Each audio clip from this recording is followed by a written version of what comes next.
যে ঘরে বোনেরা আসে না, সে ঘর থেকে আনন্দ ও দরজা থেকে ফিরে যায়। কারণ বোন শুধু একটি সম্পর্ক নয়, সে বাবা মায়ের প্রতিচ্ছবি। বোন হচ্ছে ভাইয়ের হৃদয়ের আলো এবং পুরো ঘরের রোশনি।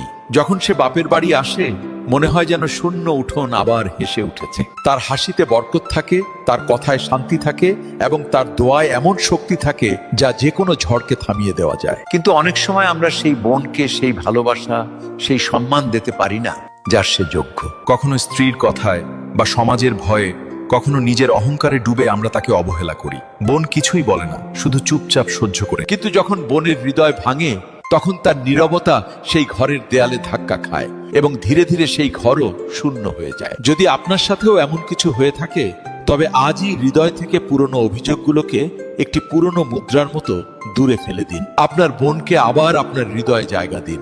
তারপর দেখবেন ৩-৪ মাসেরই মধ্যেই আপনার ঘর আবার হেসে উঠবে, সমস্ত আনন্দ ফিরে আসবে এবং আপনার হৃদয়ও শান্তি পাবে। একবার চেষ্টা করেই দেখুন।